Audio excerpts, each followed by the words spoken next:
All right, people, here we go. Welcome in. It is now a Wednesday, February the 12th. Can't believe it as we are cruising along. Just about a couple of weeks left in the college hoops season, and it's getting real good tonight. 51 games on the card. I would say a little less chalk last night than what we were used to on Monday.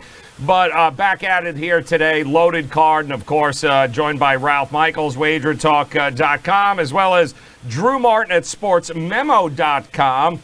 And Ralph, I'll ask you last night, Michigan State finally won a game, barely, but they won on the road. How big a win was that for Michigan State? Because it looked like the weight of the world came off of Izzo's shoulders last night. Yeah, I would say Michigan State 1 point win, Virginia 1 point win was huge. Utah State's 3 point win was huge to keep them in the mix. So, I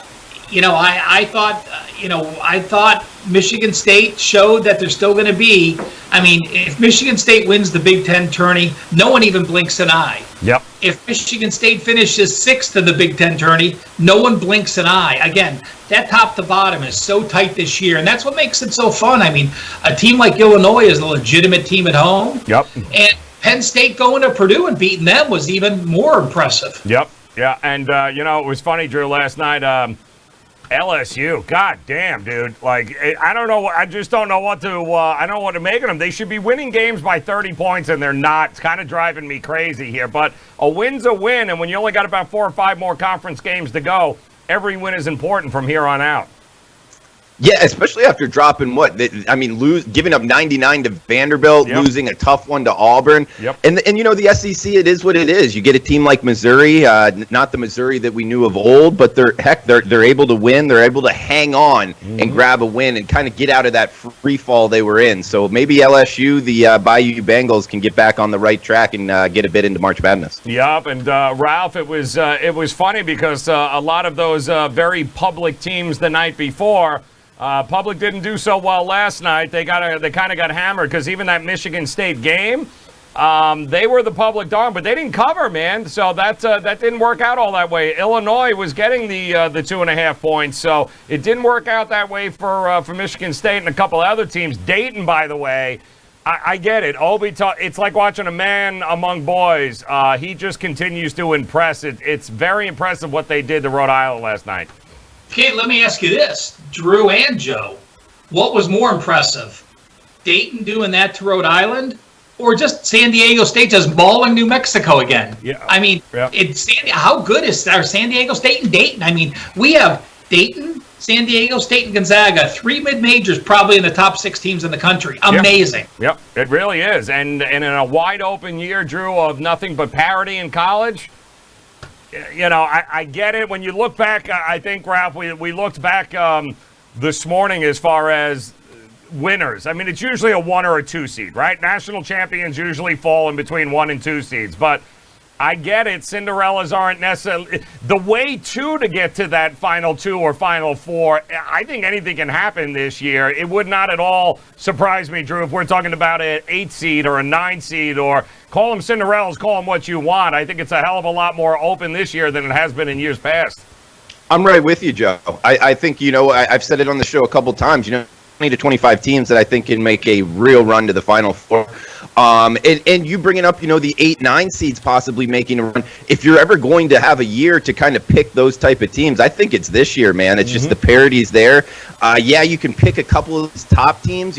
Ralph just named a couple of them from the, I guess you could say mid-majors, maybe throw in Baylor, a couple other Big 12 teams.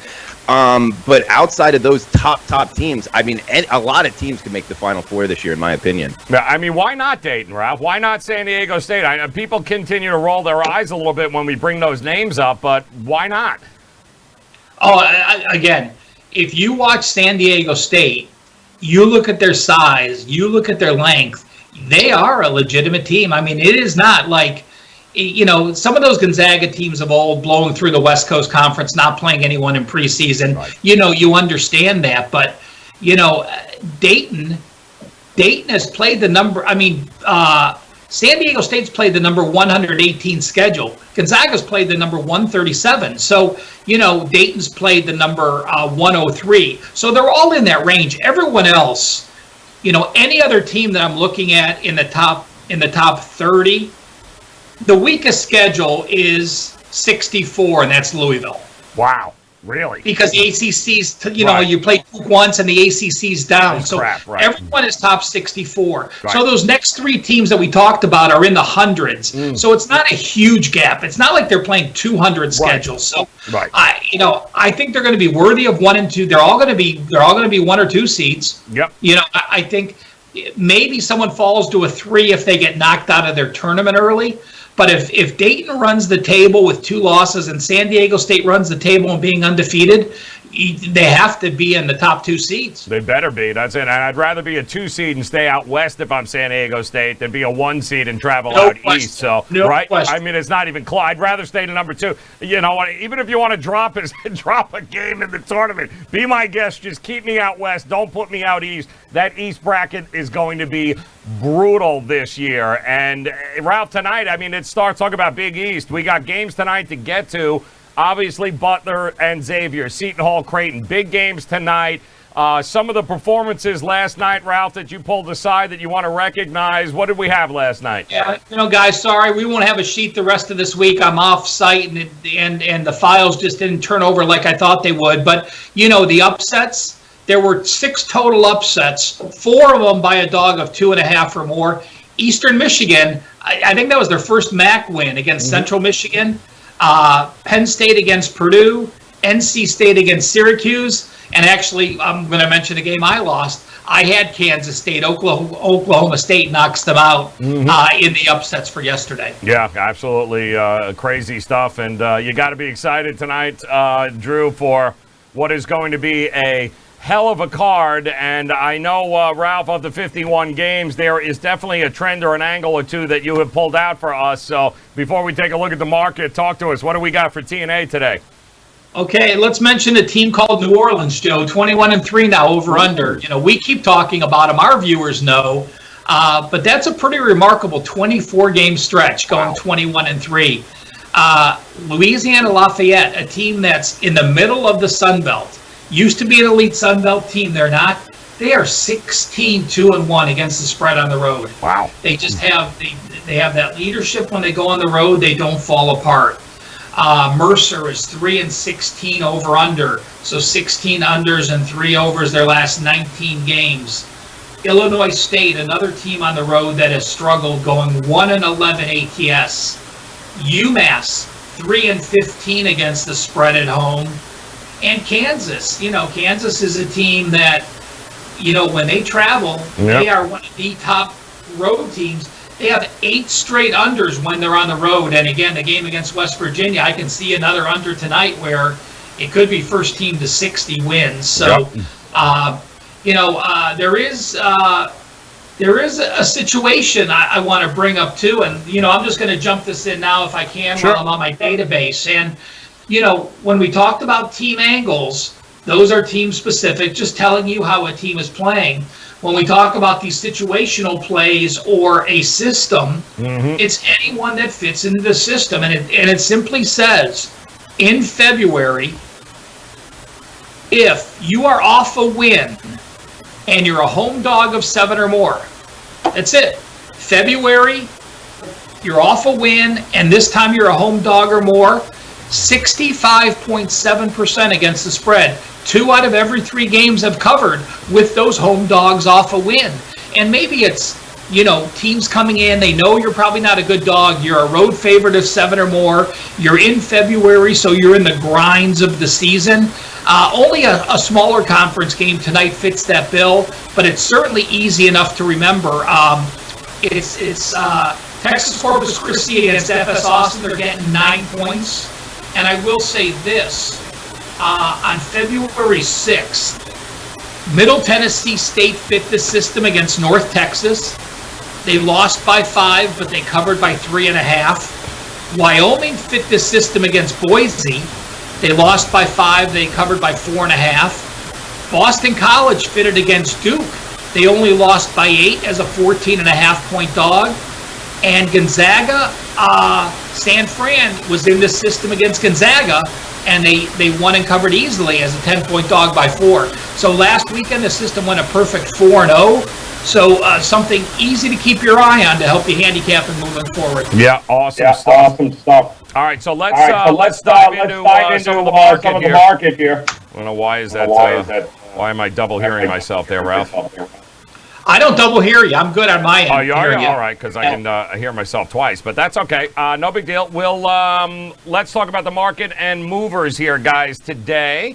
How about this one, a total that's moved pretty crazy here, and I guess I can understand why. South Carolina taking on Georgia here tonight, and if I watch Georgia melt down in the second half one more time, I'm going to scream.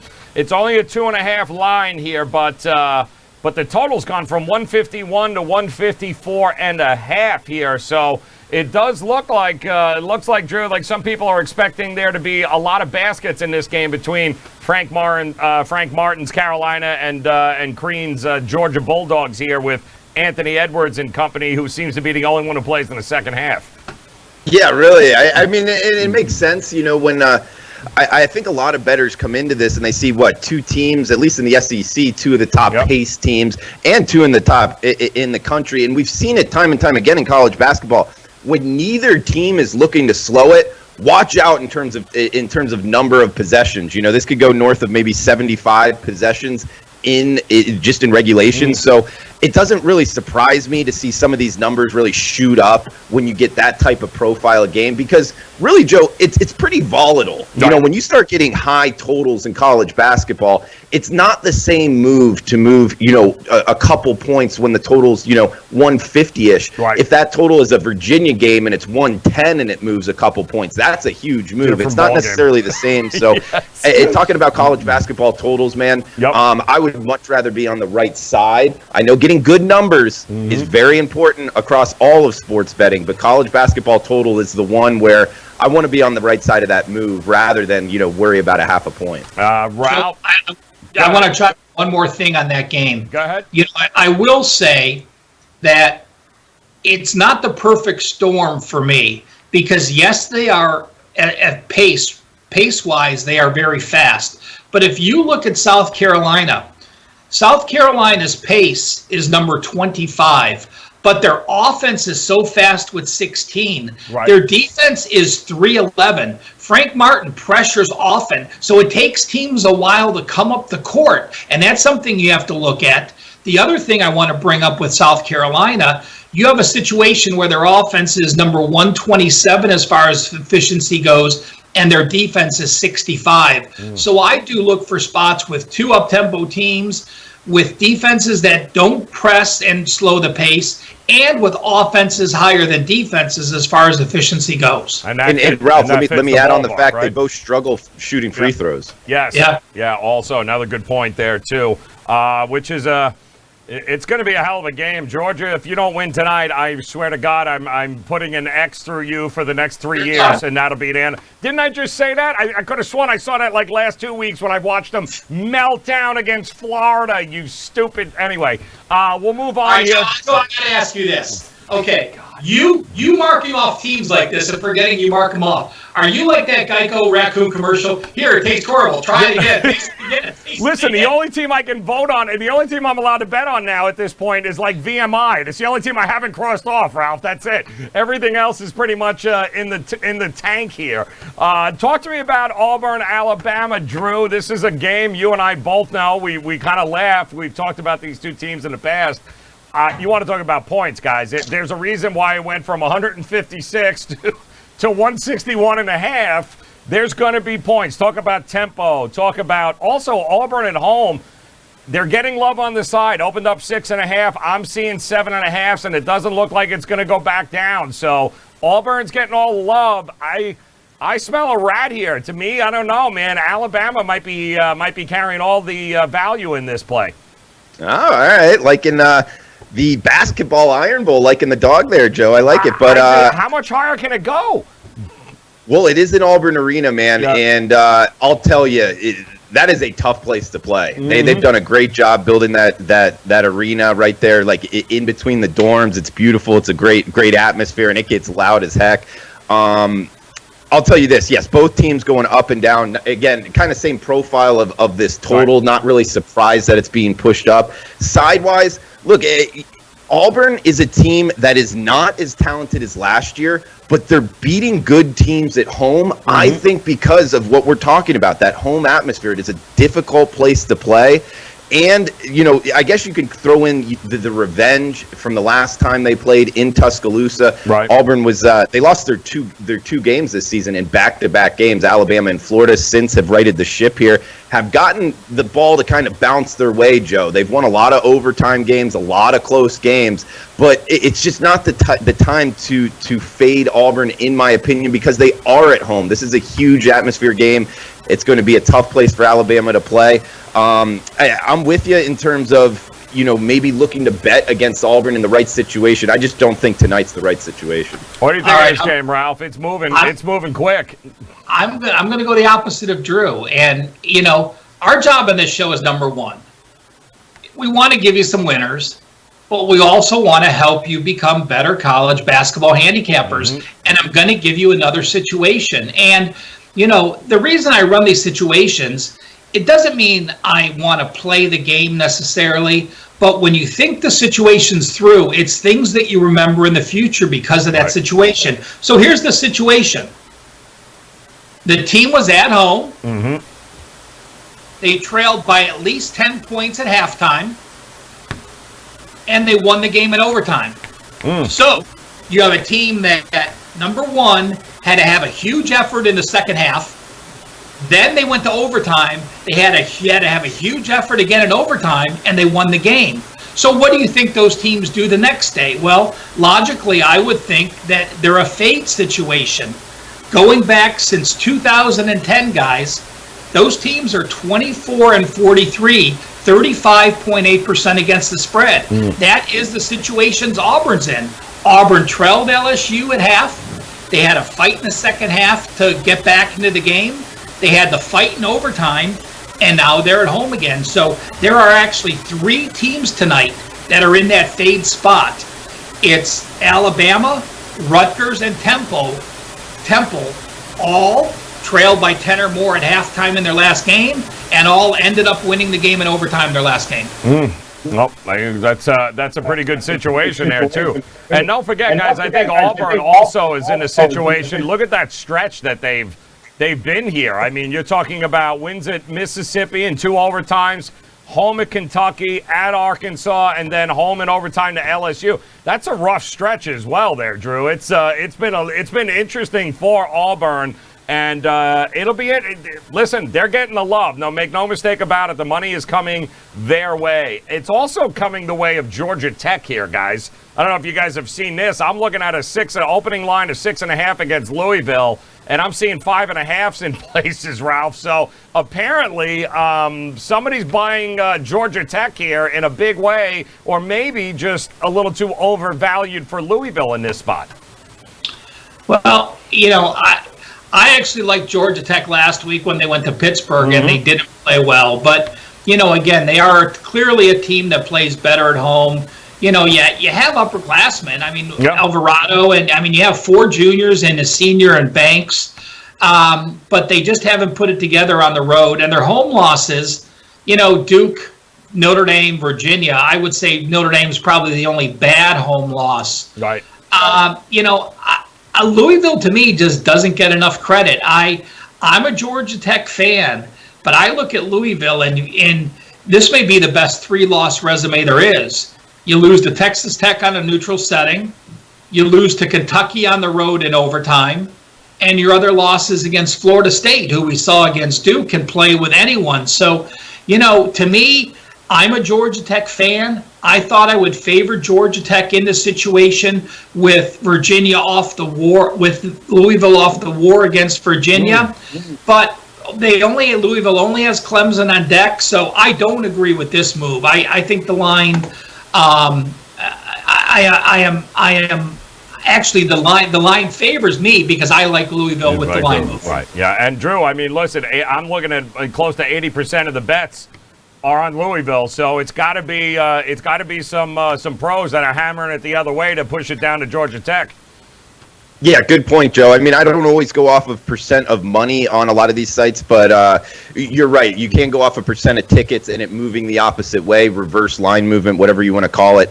I do put credence into that. And talking about Jose Alvarado for Georgia Tech, man, that guy can light it up. And he's been playing really well of late. So that might be part of the reason why Georgia Tech is at least, getting some of the so-called sharper money tonight. But Ralph brought up a good point in terms, or maybe it was you, Joe, in terms of Louisville, man, they're a strong team, man. I don't know if I want to step in front of them. I mean, this price range with the Georgia Tech team struggles from the free throw line again, actually really struggles. One of the worst free throw shooting teams in the country. So that's what just kind of keeps me off of this one. I do lean with the dog, though. All right, so we got a couple of marquee matchups here tonight, guys. None bigger than the Big 12, two teams that are chasing Baylor.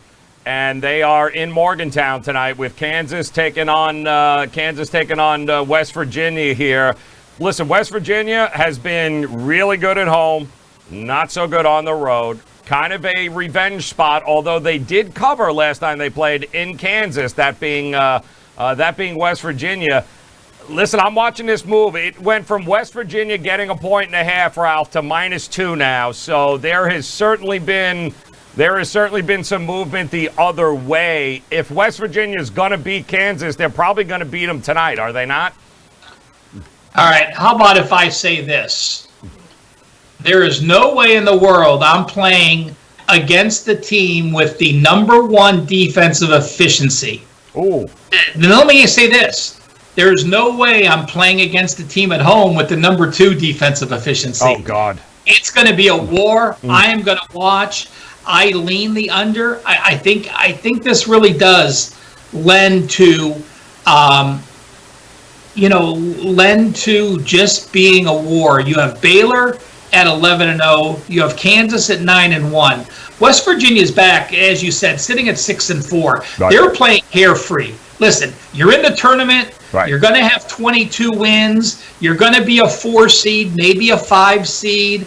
But to be able to knock off Kansas and protect your home court, while Kansas is, a game and a half behind Baylor, they are playing with pressure. We know how big of a deal it was for them to not win the Big 12 last year for the first time in 16 years or something like that they failed to win. So I think Kansas, again, when you have Dotson and Otsabuka, two of the best players in the conference, you're going to win a lot of games. But, Culver and Oscar Schweibe are guys that are playing as well. So, if I had to bet your money again, God. like I said, why you always it's a bet different my story. cash? Bet your own damn money. Jesus. I'm going to bet West Virginia and the under, but with my money, I am going to watch a must-see college basketball game tonight and just enjoy it. Well, how you leaning there, Drew? I mean, listen, it's going to be a war. I agree with Ralph here, but it appears the betting public, they weren't exactly keen on the odds makers making West Virginia the dog. They think the home team's got an edge here. What do you think? Well, Joe, I'm probably going to be watching this as a fan, a lot like Ralph said. But if I was betting your money, Joe, everyone's betting my money. Jesus, be nice if you bet your own damn money. Jesus, all right, bet my money. Who am I betting on? I just don't like when I'm betting on West Virginia. One, I like West Virginia. I think that they're a tough team to prepare for. They're a team I got circled to bet on in March Madness when they get outside of Big 12 play and there's less time to prepare for what West Virginia does. I circle that as a bet on for the Mountaineers. But going against Kansas, I just think Kansas is that top-tier team with a lot of talent all over the court. And talking about their defensive efficiency, I think it's going to be a low-scoring kind of slugfest here. And I just think Kansas has a little bit more top-line talent. So when you talk about the better teams in this or the better players on the team in this price range now, I'd actually fade this move, Joe. I doubt I get involved here, but if you made me get involved with your money, I would recommend the Jayhawks. Amazing how willing you guys are to get involved with my cash. What, Ralph? What do you got now? I'm just going to mention, a lot of times we talk about history and what things happen, and you bring up the series. Right. This is a Kansas team that I'm looking. They're 7-1 straight up in the series, and they're 6-2 the last 8 ATS. Right. A friend of mine, Ed Meyer, has a site called killersports.com. if you click the college basketball, down the right-hand side, you're going to see every matchup, every game that day, and then it gives you the last 20 years of matchups. It's a great tool if you want to go back and look at the history of the league and an easy-to-read format. So that's killersports.com. If you want the NBA games, you just click the NBA tab on the top. If you want the college basketball games, and then again, down the right-hand side are all the games listed for that day, and you can also go forward in advance in the days and get the next couple days if you're looking at games in advance. Yeah, it's going to be, I think, defense is going to win out tonight. I don't think either team gets the 70 points, to tell you the truth, so I might lean under in this one, but it would be...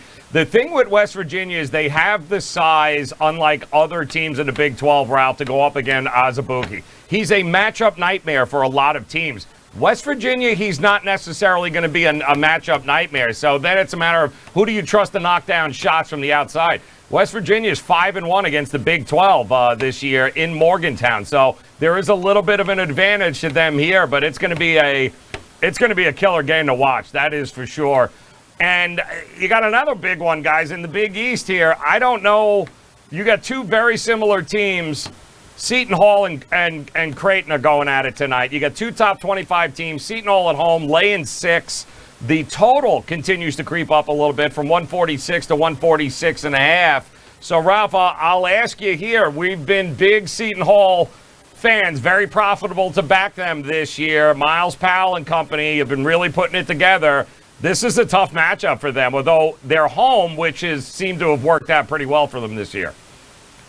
It is, and I lean with them for basically one reason is they're at home and they're coming off a previous home loss against Xavier. Mm-hmm. You know, that was a game that they thought they should have won and they fell apart. And, you know, what did they do after that loss? They went to play Georgetown and then they beat Villanova. So, you know, any other conference you would say, well, I don't want to back a Seton Hall team that's coming off in a road win against Villanova. Mm-hmm. You know, that would be like the huge upset. But then on the same side, you know, you also have Creighton, who also just beat Villanova 3 games ago. So they're off of Villanova, Providence, then they were home against St. John's. So with them being on the road for a third time in 4 games, with with St. John's returning home off the home win, you know, Creighton lives by their offense, and you know, you're looking at an elite defense. You're looking at a point guard in Powell that can shut down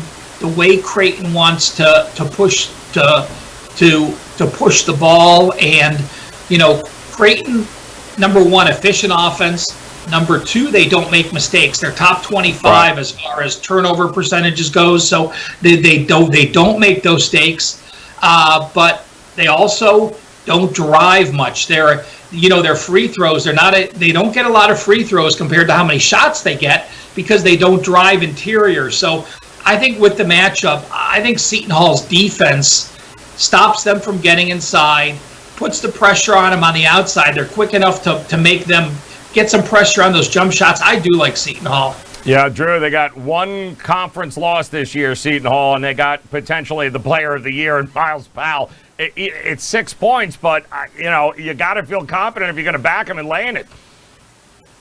Yeah, I mean, Joe, this handicap, you know, we got Creighton who, you know, speaking to what just Ralph said, Joe, they're going to bomb away from 3, man. They're going to live and die by that. So I always find that as a really tricky handicap in college basketball, just because, you know, if they're falling, they're I don't want to step in front of that, but at the same time, you know, they're not going to get a lot of foul shots. I will throw this in, though. Seton Hall defends the 3 line very, very well, and I usually like that matchup in handicapping.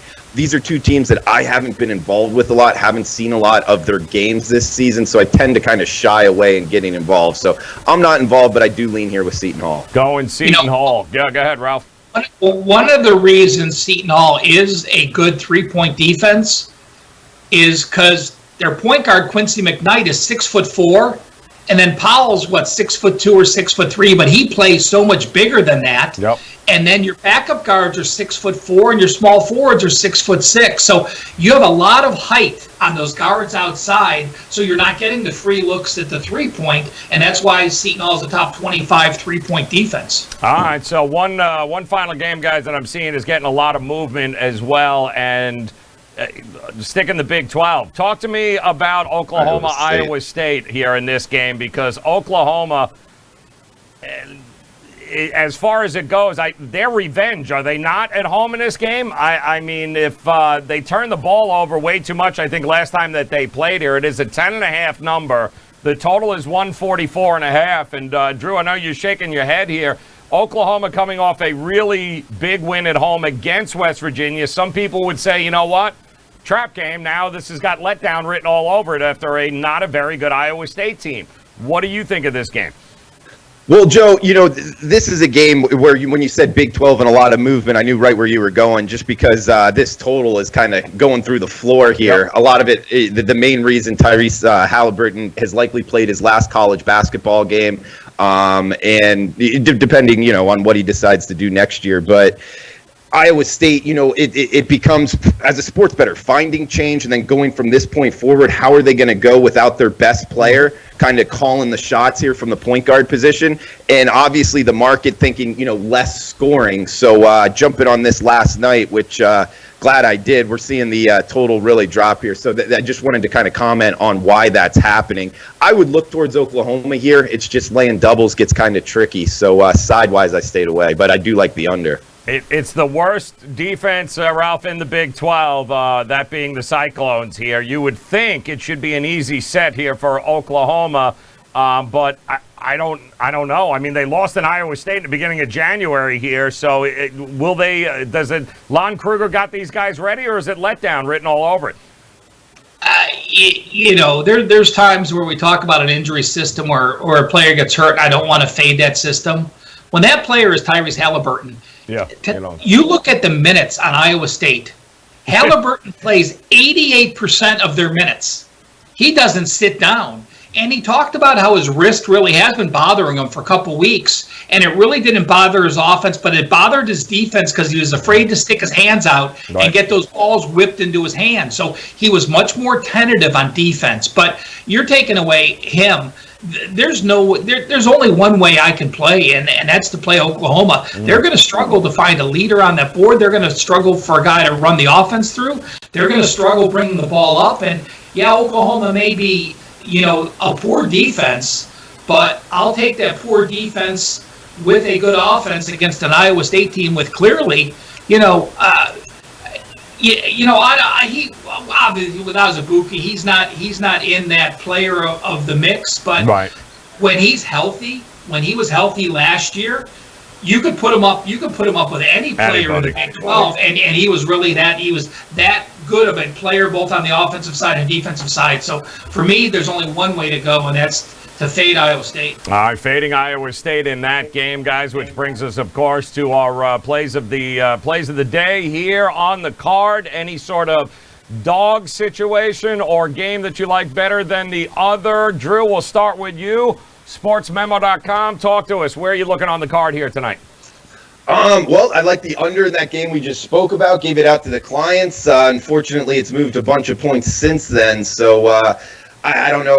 At this point, I still like the under. Talking about the right sides, but for something different for the show, I'll go Nevada in the late night degenerate special tonight. That's what I'm talking about. Eastern, Joe. Yeah, I'm going to the battle of the state we're in or at least I'm in right now with Ralph being off-site. 150 the total, -1, -1.5. That's the running Rebels lane here in Las Vegas. I think Nevada's the more talented team, and I think that them playing in Las Vegas, not that it's a good thing, but at 1.5 price here, I just have this number. I mean, Nevada should be favored in my opinion. They have more talent across the board. And UNLV coming down the stretch here, I don't think they're going to find many more wins. It was kind of backloaded their Mountain West schedule here. So I would look to be fading UNLV going forward. So I like Nevada tonight, +1.5. Love that, Ralph. He's got a hometown. What do you think? I'm disappointed. Oh, good God. What? Well, let me guess. You're using my money again? What? What are you doing? When you said late night degenerate special, there's a freaking Hawaii game. Come on. Is there really? Oh. There is a Hawaii game. I just don't have tomorrow. anything on.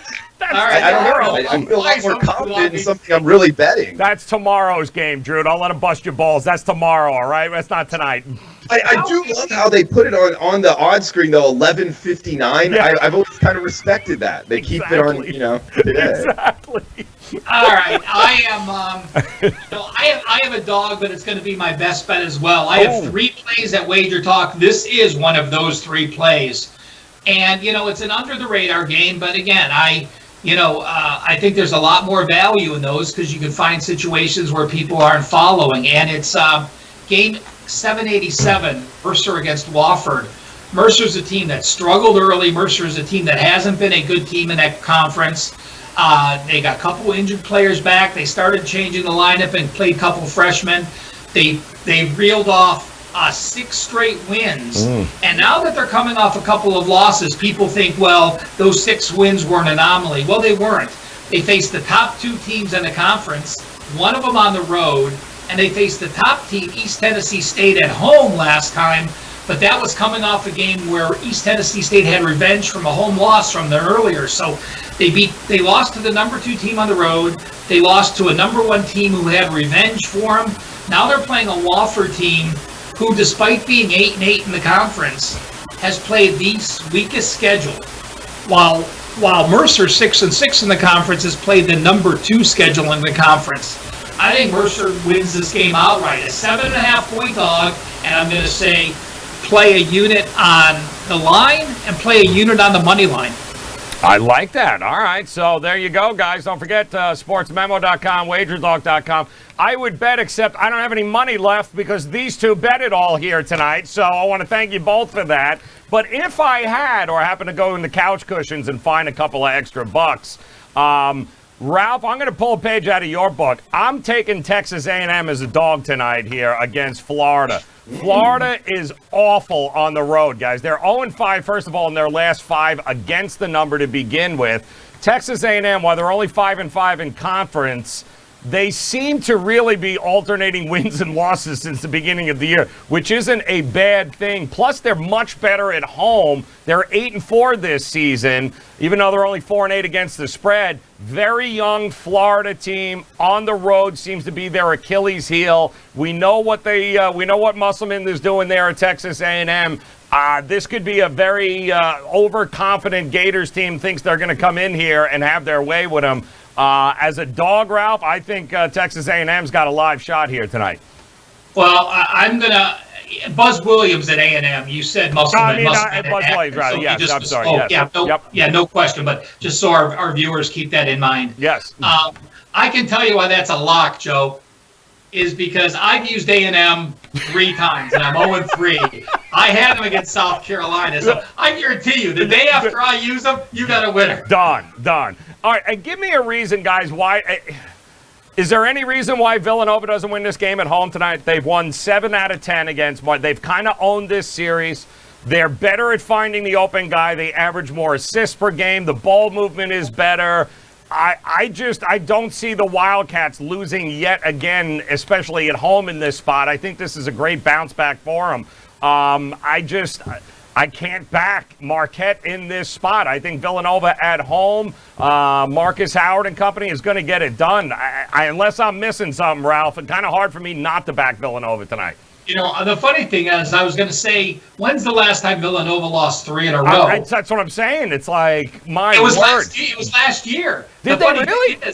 Last year they lost on February 17th. Oh, they went through that stretch. Yes. They lost to St. John's, Georgetown, and Xavier. And then guess what? They played Marquette, and they won by 6. So they're in the exact same scenario. Yep. I'm a fan of this Marquette team because I don't think people give Marquette enough credit for the defense they play. Everyone thinks Marcus Howard, and they go down and they score.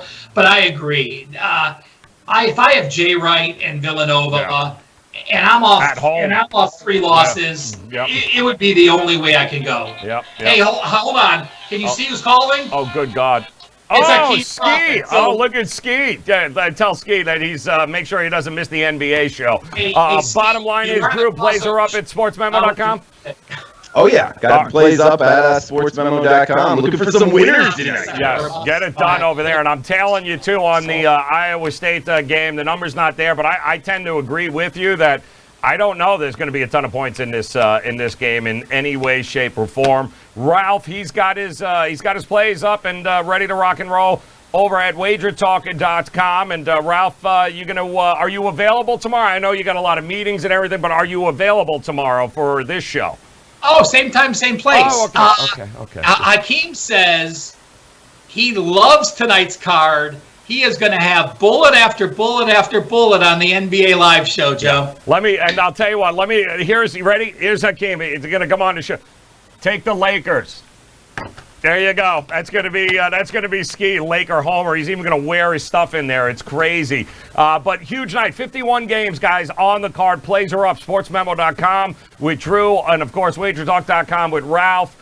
Enjoy the games. Good luck no matter what. We'll be back again tomorrow. We'll break them all down. We'll get you guys ready to rock and roll for yet what is going to be. Now, I know the NBA is going into the All-Star weekend, but that doesn't stop college hoops from continuing. It's going to be a huge weekend, too, and we've got you covered here on the Happy Hour Typical Show. So, Ralph, Drew, thank you very much, guys. Good luck with the plays, and we'll break it down again tomorrow. Talk to you guys. Thanks, Joe. Best of luck, guys. Yes, Degenerate Special. Get on it, guys. Get on it. Fade UNLV, baby.